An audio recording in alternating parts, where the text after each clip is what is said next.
கேளுங்க.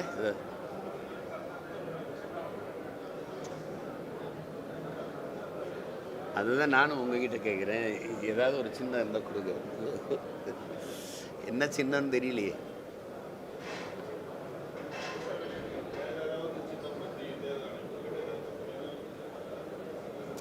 இதில் என்ன நடக்குதுன்னா, நீங்கள் சரி விவசாய சின்னம் நம்ம இது பண்ணும்போது நம்மகிட்ட இருந்தது, அதை எடுத்து ஒருத்தர் கொடுத்துட்டாங்க. அதில் என்ன நியமனா ஒரு கட்சி அவருக்கு 3 சின்னம் கொடுத்துட்டாங்க. சரி, அதுக்கப்புறம் நம்ம ஒரு சின்னத்தை கேட்குறோன்னு வைங்களேன், அது உடனே நம்ம கேட்டோடனே கொஞ்ச நேரம் வேற ஒரு ஆள் கொடுத்துருது. அது எந்த சின்னத்தை அவர் கேட்குறாருன்னு பார்த்து அப்புறம் அந்த சின்னத்தை வேற ஒரு கொடுத்து. இந்த விளையாட்டு எப்படி இருக்குது? நல்லா இருக்குல்ல? அப்புறம் என்ன சின்னத்தை கேட்க தோணும்? எந்த சின்னம் நீங்கள் கேட்டாலும் அது ஒரு பெரிய கட்சி அல்லது எல்லா இடத்துலையும் போட்டி போடுற ஒரு கட்சி அப்படி இருந்தாலும் சரி, ஒரு ஆறுதலாக இருக்கும். சரி, அவங்களுக்கு பெரிய கட்சி யாருன்னே தெரியாதவங்களுக்கு எடுத்து கொடுத்துரும். அப்படிங்கும்போது அது அந்த விளையாட்டு ரொம்ப கொடுமையாகவும் கடுமையாகவும் இருக்குது. அதனால சரி, பொறுமையாக இருந்து தான் அதை செய்யணும்.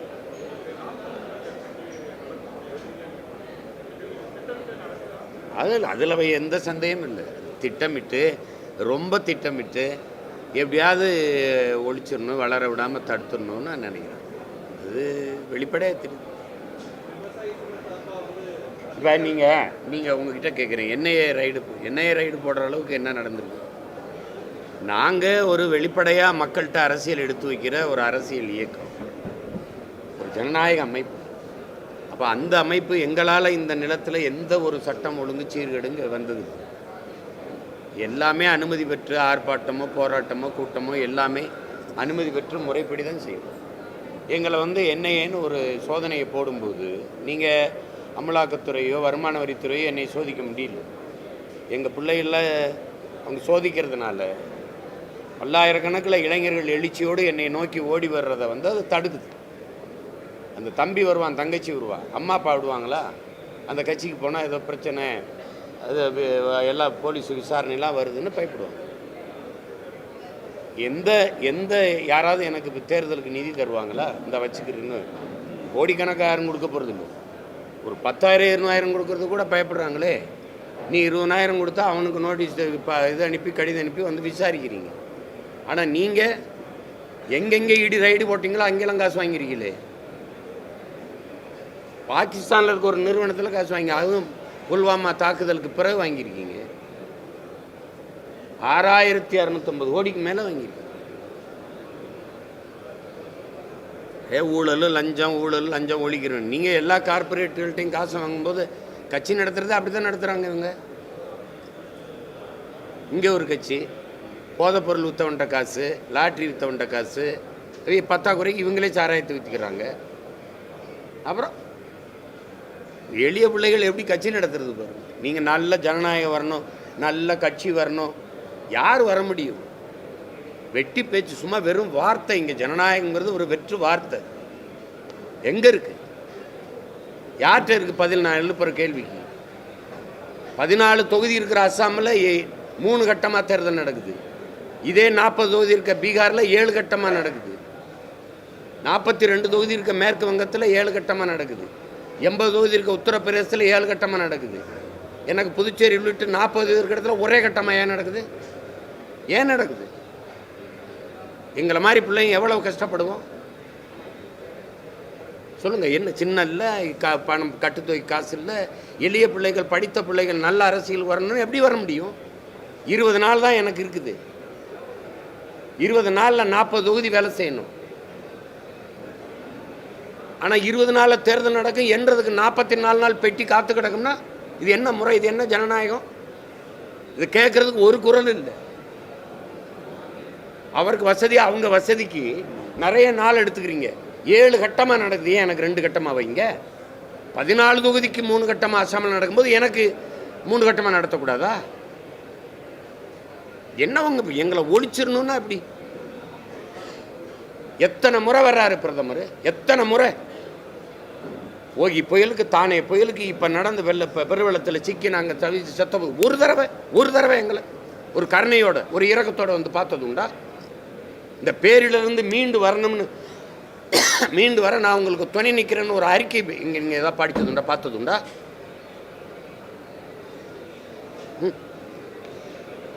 தமிழன் வாக்கு வேணும், அவன் வாழ்க்கை முக்கியம் இல்லை, அவன் வாக்கு தான் முக்கியம். இதே இல்லை, நீங்களாவது இதை பேசணும்ல, ஊடகங்களாவது பேசணும்ல. உங்கள் வசதிக்கு ஒவ்வொன்றும் நீங்கள் 7 கட்டமாக நடத்துக்குங்க. பீகாரில் நீங்கள் இதில் ஒரே நாடு ஒரே தேர்தல் வேறு வெக்கம்லாம் பேசிட்டு ஆயிருவீங்க. எனக்கு எதுக்கு 20 நாளில் தேர்தல் வைக்கிறீங்க? ஏன் இன்னொரு 10 நாள் கூட கொடுத்தா என்ன? 7 கட்டமாக தேர்தல் நடக்குது. 14 தொகுதிக்கு 3 கட்டமாக நடக்குது. இங்கே 40 தொகுதிக்கு ஒரே கட்டமாக நடக்குது. ஆனால் ஜனநாயகம் பேச சொல்கிறீங்க எங்களை. இந்த ஜனநாயகத்தின் மீது நம்பிக்கை வைங்கிறீங்க. எது ஜனநாயகம்? தேர்தல் ஆணையம்லாம் தன்னாட்சி அதிகாரம் பெற்றதுங்கிறீங்க. தன் இஷ்டத்துக்கு இயங்குறது அதுதான் தன்னாட்சியா? அவங்க கட்டுப்பாட்டில் இல்லையா? கட்டுப்பாட்டில் இல்லாமையா அவங்க விருப்பத்துக்கு தேர்தல் இது ஒதுக்கப்படுது, நாட்கள் ஒதுக்கப்படுது. எடுத்தவொடனே எனக்கு வைக்கிறீங்க. 7 கட்டமாக நடக்குது, ஏன் எனக்கு 4 கட்டமாக நடக்கட்டுமே? அதானே ஒரு குறைஞ்சபட்சம் ஒரு ஏதாவது இருக்கணுமில்ல, ஜனநாயகமாக இருக்கணுமில்ல. வேலை செஞ்சு பாருங்கள், அப்போ தான் தெரியும் எங்களை மாதிரி பிள்ளைகள் என்ன பாடுபடுவோன்னு பாருங்கள். 40 தொகுதியில் 20 நாளில் நாங்கள் 20 நாளில் போய் முடிக்கணும்.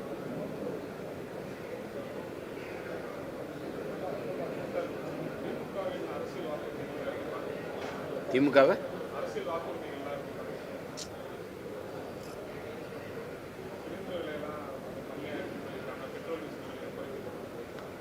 கேட்டுட்டு இருங்க, கேட்டுக்கிட்டு ரசிச்சுக்கிட்டு இருங்க. நேத்தான கட்சி ஆரம்பித்து புதுசாக ஆட்சிக்கு வந்திருக்காங்க. இந்த முறை தான் முதலாக பாராளுமன்றத்தில் போட்டிடுறாங்க. அதனால் இந்த அறிக்கையில நீங்கள் பேசிட்டு இருக்கிறீங்க. போன தடவை 39 உறுப்பினர் கொண்டு போகும்போது என்ன பண்ணீங்க? 18 ஆண்டுகள் தொடர்ந்து இந்த ஒன்றிய ஆட்சியில் இருந்தீங்கள்ல. 18 ஆண்டுகள் தொடர்ந்து இருந்தீங்களா இல்லையா?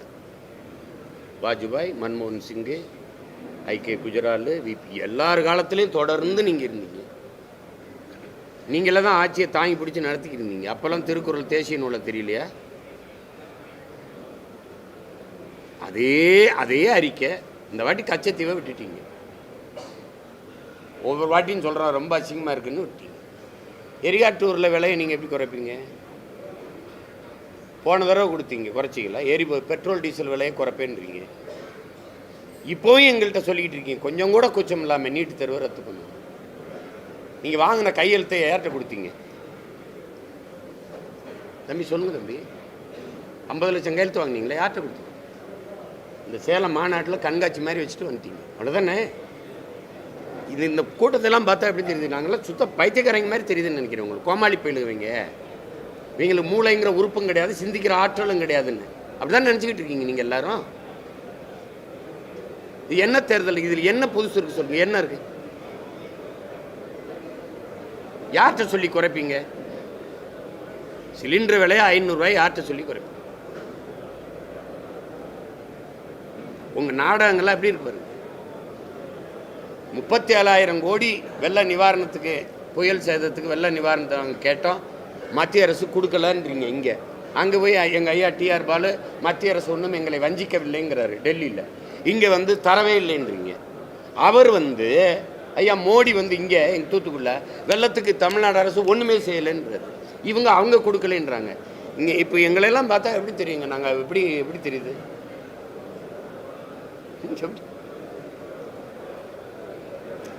அதாவது ரொம்ப கேவலமாக மதிப்பிடுறதுங்க. அதுவும் தமிழர்களை மிக மோசமாக மதிப்பிடுறது.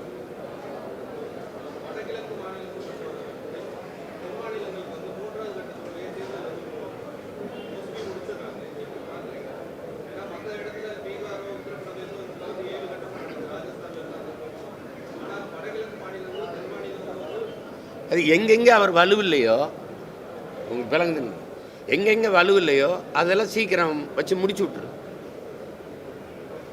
இப்போ இத்தனை தடவை வர்றது எதுக்கு தெரியுமில்ல? அவருக்கு செல்வாக்கு கூடிருச்சு, பெரிய கூட்டணி உருவாயிருச்சு அப்படின்னா அந்த எந்திரத்தில் விளையாடு.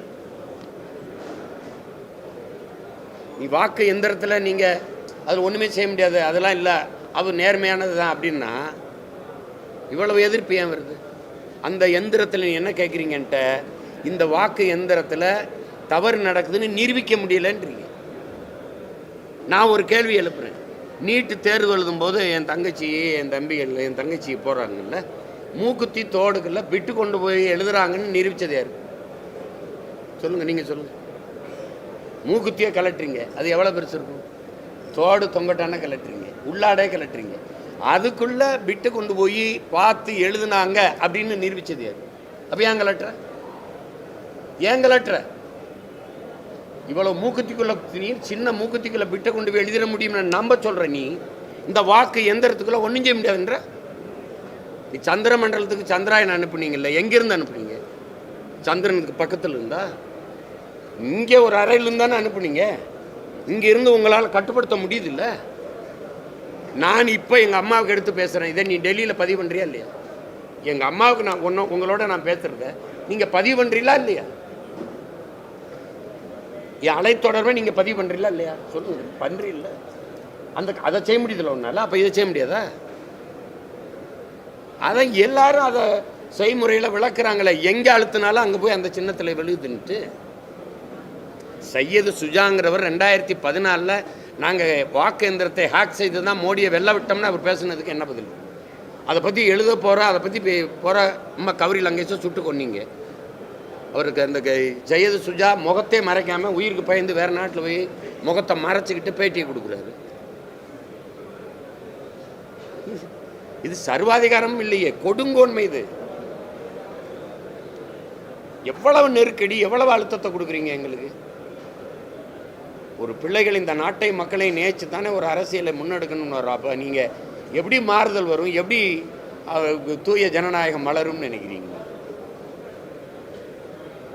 கொடுமை இதெல்லாம்.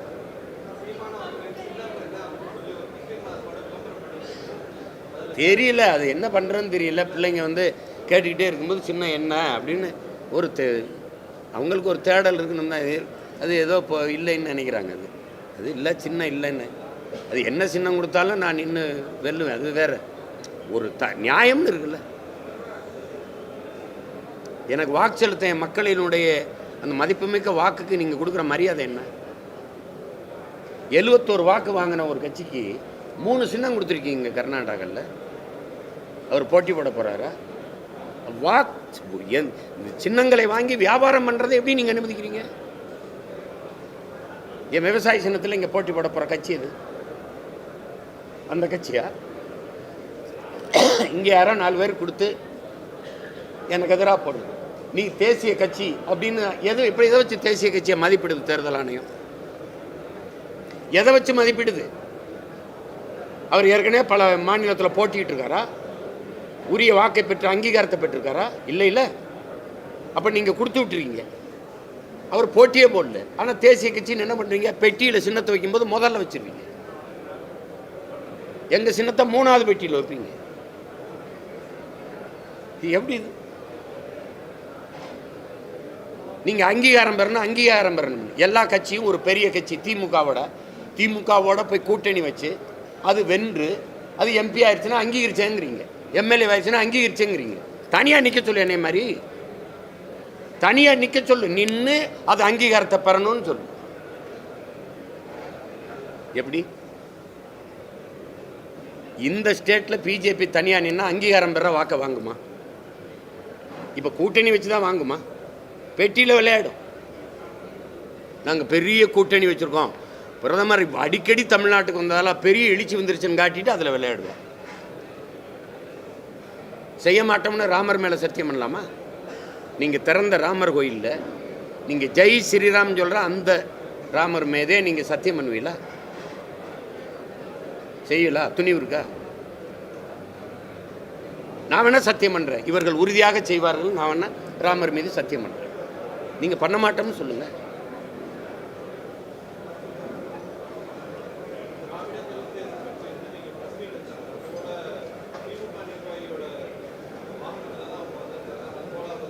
அதுக்கு என்ன செய்யணுன்றீங்க? நீங்கள் என்கிட்ட தான் கேட்குறீங்க, நீங்கள் பேச மாட்டேங்கிறீங்க. நீங்கள் தானே பேசணும். நீங்கள் மக்களுக்கு இடையில இருக்கிற நீங்கள் செய்தி தொடர்பாளர்கள் நீங்கள் தான் கொண்டு போகணும். நீங்கள் என்கிட்டே திருப்பி கேட்குறீங்க. அதுக்கு நான் என்ன செய்ய முடியும்னு சொல்லுங்கள். என்ன செய்ய முடியும்? நான் தமிழ் தேசம் பேசுகிறது இனவாதம் பிரிவினைவாதம்னா, நீங்கள் தெலுங்கு தேசம் பேசுகிறது என்ன வாதம்? அதுவும் உங்கள் தேசத்தில் இல்லை, என் தேசத்தில். அது பக்கவாதமா இல்லை முடக்குவாதமா இல்லை சுண்டுவாதமா? என்ன வாதம் அது? என்ன வாதம் அது? அது எப்படி நான் பேசும்போது மட்டும் தெலுங்கு தேசம்னு ஒருத்தர் கட்சி வச்சிருக்கிறாரு, அவரோட நீங்கள்லாம் கூட்டணி வைக்கிறீங்க. இந்திய தேசத்துக்கு ஒரு தேசியம்தான் இருக்குது, அதில் தெலுங்கு தேசம்னு அவர்கிட்ட கேட்டீங்களா? என்டி ராமராவ்கிட்ட இல்லை ஐயா சந்திரபாபு நாயுட்ட கேட்பீங்களா? ஓடி போய் கூட்டணி வைக்கிறீங்க. நாங்கள் தமிழியர்கள், தமிழ் தேச பிள்ளைகள். இது நாடு தமிழ்நாடு, இது என் தேசம், பாரத நாடே பைந்தமிழர் நாடு என்று அண்ணல் அம்பேத்கர் சொல்றாரு. நான் என் தேசத்தில் என் தமிழ் தேச அரசியல் அப்படின்னு நான் சொல்றது, ஐயோ ஃபாசிசம், ஐயோ செப்பரேட்டிசம், ஐயோ இதெல்லாம் என்னது?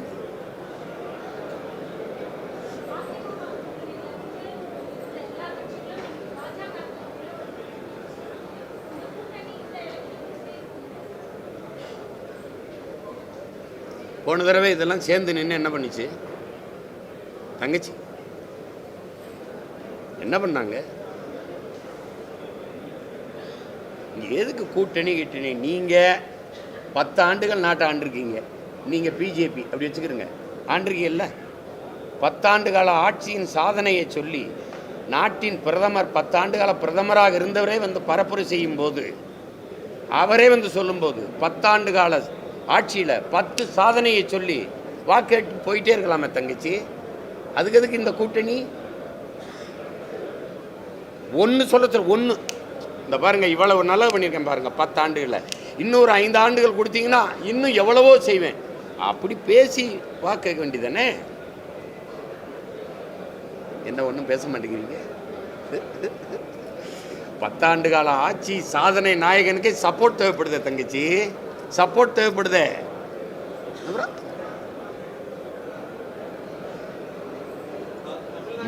மூணு கூட்டணி, ஒரே ஒரு கட்சி தான் தனி அணி. எல்லாரும் என்னைய குறி வைப்பாங்க. அவங்க எல்லாரும் சேர்ந்து நான் ஒரே ஆள் இவங்க எல்லாரையும் குறி வைப்பேன். நான் தான் உண்மையிலே பெரிய கட்சி, பெரிய வலுவான கூட்டணி வச்சிருக்கிற கட்சி, 8 கோடி மக்களோட கூட்டணி வச்சிருக்கிற கட்சி நான் ஒருத்தன் தான். நான் என் மக்களை முழுமையாக நம்புகிறேன், முழுமையாக நேசிக்கிறேன்.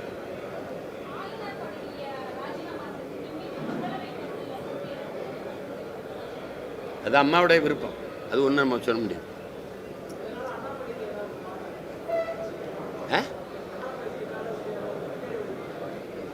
புரியல, என்ன சொல்ல?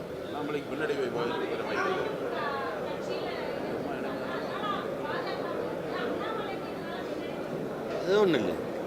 கட்சியின் மேலே இருக்கிற முதலாளி சொல்லியிருக்காரு, இவர் தான் மாநில தலைவர்னு. அதில் மாற்றம் இல்லாதவரை அவர் தானே முன்னாடி இருப்பார்.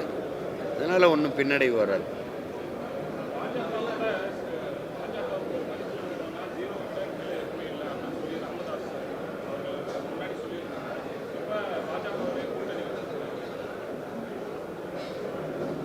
அதில் என்ன எனக்கு ஒரு கருத்து இல்லை.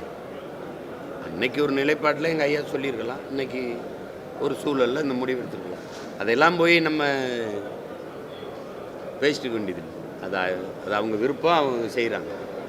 இது எங்கள் ஐயாட்ட தான் நீங்கள் கேட்கணும், ஏன் அப்படி பேசிட்டு இப்படி பண்ணுறீங்கன்னு. சூழல் அப்படி இருக்கு. நீங்கள் இப்போ எங்கள் அப்பாவை பற்றி கேட்குறீங்க, எங்கள் ஐயா பற்றி கேட்குறீங்க. அந்த தவிர பிள்ளை செஞ்சிடக்கூடாதுன்னு நான் நினைக்கிறேன். அதனால தான் நான் தனித்து போட்டிடுறேன். நீங்கள் எங்கள் ஐயாவை குறை சொல்கிறதுக்கு பதிலாக நான் சரியாக செய்கிறேன், பரவாயில்லடான்னு அங்கேருந்து தானே வந்திருக்கேன். அப்படின்னா அந்த தவிர நம்ம இனிமேல் செஞ்சிடக்கூடாது வருங்காலத்துலன்னு நினைக்கிறேன். அதை நான் செய்கிறேன். அதை சொல்லிட்டு போயிட்டு இருக்க வேண்டியதானே. நீங்கள் அவர் ஒரு முடிவு எடுத்துட்டாருங்கிறதுக்காக அதை போய் குறை சொல்லிட்டு இருக்கணும்ல. அப்படி பார்த்தா இங்கே எல்லாருமே தான் செய்கிறாங்க. எங்கள் ஐயா அப்படி சொன்னார்ல, அதுக்கு மாணவப்பட்டு ரோசப்பட்டு கூட்டணி வைக்காமல் போயிருக்க வேண்டியது ஆள் யார்? எங்கள் ஐயா பாரதிய ஜனதா ஆட்சிக்கு சுழிய மதிப்பெண் தான் போடுவேன் அப்படின்னு சொல்லிட்டாரு. நீங்கள் போனீங்களா அவர் வந்தாரா கூட்டணிக்கு? நீங்கள் ஏன்னா போய் கெஞ்சி கெஞ்சி கூட்டி வந்து சேர்க்குறீங்க. அப்போ அந்த தன்மான ரோச உணர்வு மான உணர்வு உங்களுக்கு தான் நீங்கள் அவரோட சேராமல் இருங்க. அவர் அப்படி சொன்ன பிறகு நீங்கள் போய் சேர்றீங்கன்னா அதுக்கு நாங்கள் என்ன பண்ண முடியும்? என்னங்கய்யா?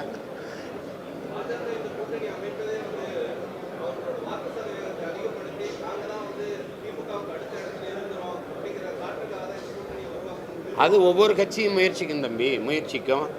அதனால் இந்த கூட்டணிகள் இதெல்லாம் காட்டும். அதெல்லாம் பேசி திமுக ஒரு 5-6 இடங்களில் அடையாளம் தெரியாத வேட்பாளர்களை போட்டிருக்கு. அதெல்லாம் ஒரு புரிதலோடு தான் போவாங்க அவங்க. எனக்கு தெரிஞ்சவங்க 7 இடம் விட்டு கொடுக்க சொன்னதாகவும் இவங்க 5 இடம் அப்படி சாதாரண வேட்பாளர்களை போட்டதாகவும் சொல்கிறாங்க. அது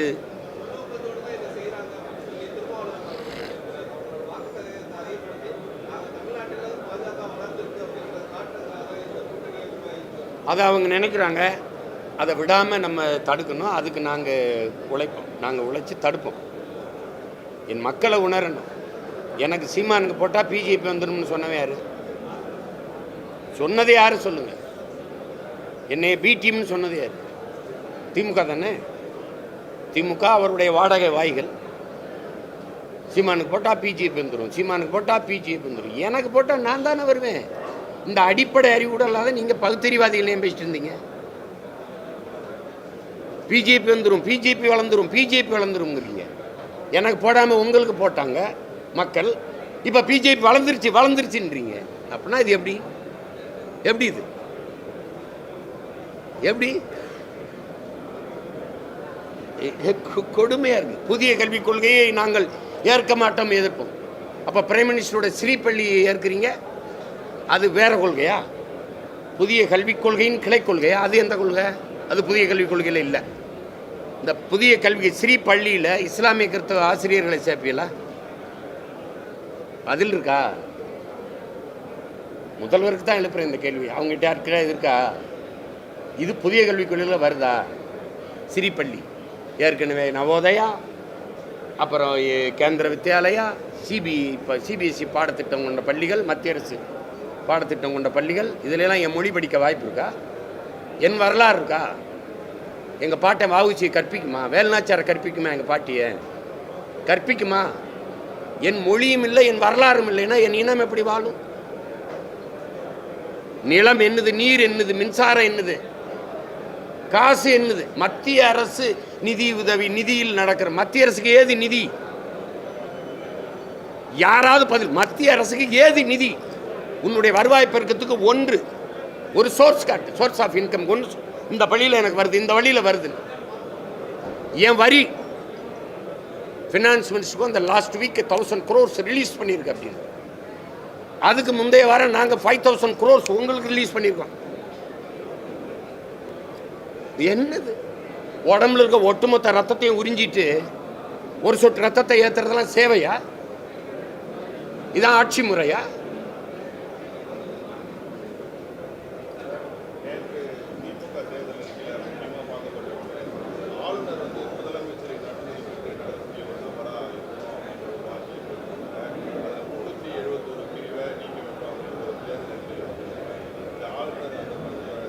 தேர்தல் அறிக்கையிலே இருக்கு. அது செயல்படுமா? ஐயா கலைஞர் அவர்கள் இருக்கும்போது, ஐயா எம்ஜிஆர், அம்மையார் ஜெயலலிதாலாம் இருக்கும்போது ஆளுநர்கள் இப்படி தான் அடிக்கணும்ல. வட்டமளிப்பு விழாவில் வந்து பேசுவாங்க, ஆளுநர் உரைனா படிப்பாங்க. ஏதாவது சுதந்திரம் வந்து கொடியேற்றம் வந்தால் வருவாங்க. இப்படிதானே இருந்தாங்க எல்லாரும். அப்புறம் ஆளுநர் பதவியே அவசியம் இல்லை. அதை திரும்ப பெறணும், ஆளுநரை இதுக்குள்ளே இயக்கணும். எதுக்குன்னு சொல்லுங்க. மக்களால் தேர்வு செய்யப்பட்ட அந்த தலைமைக்கு தான் அதிகாரம். 8 கோடி மக்களின் பிரதிநிதித்துவப்பட்டு நிறுவப்பட்டிருக்கிற முதலமைச்சருக்கு இல்லாத அதிகாரம் இவருக்கு எதுக்கு? இவர் நியமன உறுப்பினர் அப்படின்னா அவருக்கு எதுக்குன்னு கேட்குறேன். அவர் எதுக்கு சொல்லுங்க. மக்களின் நலன் சார்ந்து இயற்றப்படுகிற திட்டங்கள், சட்டங்களுக்கு அவர் கையெழுத்து போட்டால் தான் அது செயல்பட தொடங்கும், செயலாக்கம் பெறும்னா அப்போ மக்களுக்கு எங்கே அதிகாரம் இருக்குது? அப்புறம் எங்கே மக்களாட்சி இருக்குது? அப்போ ஆளுநர் முதலமைச்சரா இல்லை இவ பேரளவில் இருக்கிற இவரா நாட்டை ஆள்றவர்?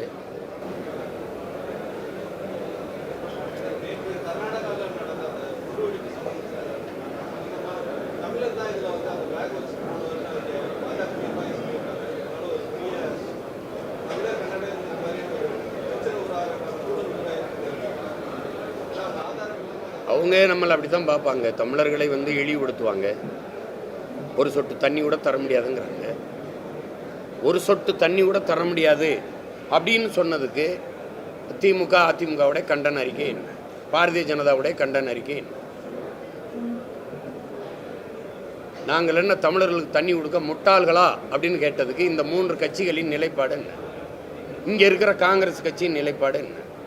ஒரு சொட்டு தண்ணி கூட தர முடியாதுன்னு சொன்ன கன்னடர்களுக்கு அந்த காங்கிரஸ் கட்சியின் தலைமை சொல்லுது, அந்த காங்கிரஸ் கட்சிக்கு 10 சீட் ஏன் கொடுத்தீங்க? தமிழர் உரிமை காக்கிற தளபதிகள் நீங்கள் தானே, தலைவர்கள் நீங்கள் தானே. தமிழர்களுக்கு தண்ணி கொடுக்க முட்டாளா அப்படின்னு கேட்டால் உனக்கு சீட்டு கொடுக்க நான் முட்டாளான்னு கேட்கணும்ல. ஒரு சொட்டு தண்ணி இல்லைன்னா என் நாட்டில் ஒரு ஓட்டு கூட உனக்கு இல்லைடா அப்படிங்கிற நிலையை உருவாக்கலைன்னா நாங்கள்லாம் உண்மையிலேயே மான தமிழ் மக்கள் தானே. எங்கள் ஆத்தா கொடுத்த மாரில் குடித்த பாலில் எங்களுக்கு மான ரோசம் வீடு சூரம் எதுவுமே இல்லை, வீரம் எதுவுமே இல்லையா? அவ்வளவு தன்மானம் இழந்த ஒரு தற்குறி கூட்டமானாங்க. 10 இடம் கொடுக்குறீங்க. நாங்கள் மானங்கட்டு போய் என்னத்தை கொன்றாலும் போடணும், கச்சத்தீவை எடுத்து கொடுத்தாலும் போடணும், அணு உலையை நட்டு வச்சாலும் போடணும், மீத்தேனை கொண்டு வந்தாலும் எது இருந்தாலும் நாங்கள் எல்லாத்தையும் உதுத்துட்டு போட்டுறணும், ஓட்டு போட்டுறணும். அப்படி தானே? அதுக்கு இந்த கட்சி பாரதிய ஜனதா கட்சியின் தலைமை அது கண்டிச்சது உண்டா? இந்த அம்மா சொன்னதுக்கு தமிழர்களும் குண்டு வச்சுனா கண்டிச்சிங்க, அதுக்கு ஏன் கண்டிக்கல? எப்படி? அப்போ அந்த அம்மாவே வருத்தம் தெரிவிச்சுட்டு போயிட்டாங்க. அடித்து விரட்டினவங்க தானுங்க தம்பி, எங்களை அகதி போல அடித்து விரட்டினவங்க தானே. தெருவில் பெட்டி வாயை தூக்கிட்டு மூட்டை முடிச்சு தூக்கிட்டு நடந்தே வந்தவங்க தானேங்க. அவங்ககிட்ட போய் என்ன பேச சொல்கிறீங்க?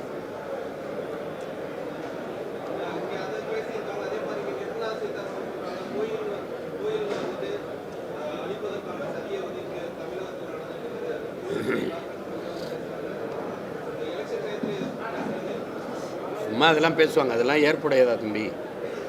நம்மளை விட நம்ம கோயிலை நம்ம பாதுகாக்க மாட்டோமா? என்னுடைய வழிபாட்டு தலத்தை எனக்கு பாதுகாக்க தெரியாதா? கோயிலை கட்டுனது நீங்களா? இங்கே இருக்கிற கோயிலை கட்டினது யார்? யார் சொல்லு? நாங்கள் கட்டணும். எங்கள் மூதாதைகள், எங்கள் முன்னோர்கள், எங்கள் முன்னோர் எங்கள் தெய்வங்களுக்கு கட்டின கோயில். அதில் உங்களுக்கு என்ன? எங்களுக்கு இல்லாத அக்கறை உரிமை உங்களுக்கு என்ன? இதை இவங்க எடுத்துக்கணுமா? அரசுகிட்ட இருந்து எடுத்துக்கணுமா? தம்பி அண்ணாமலை அவர்கள் சொல்கிறாங்க, ராமர் கோயிலால் ஆண்டு ஒன்றுக்கு 4 லட்சம் கோடி உத்தரப்பிரதேச அரசுக்கு வருமானம் வரும்ன்ற சொல்லியிருக்காரு இல்லையா? 4 லட்சம் கோடி ராமர் கோயிலால் வருமானம் வரும் அரசுக்கு அப்படின்னு சொல்றாரு. அதை அரசு வச்சுக்கணும். எங்கள் கோயிலை இவங்க எடுத்துக்குவாங்க. எங்ககிட்ட அரசுகிட்ட இருக்கும்போதே 1100 சிலைக்கு மேலே காணோம். உங்ககிட்ட இருந்தால் என் பங்காளி வடிவில் சுவாமிங்க எனக்கு கிணறு இருந்துச்சு காணாமங்கிற மாதிரி கோயில் இருந்துச்சு காணாமன்னு சொல்லணும் நான். அதானே தம்பி? அதெல்லாம் விடுங்க தம்பி. அதானே சொன்னோம். அவங்க கோயிலே தான் இருப்பாங்க, குடிசைக்கு வரமாட்டாங்க. அவங்க சாமிக்கிட்டே தான் இருப்பாங்க, வாழ்கிற பூமிக்கிட்ட வரமாட்டாங்க. அதையும் பேசணும் வேற, அவ்வளோதானே.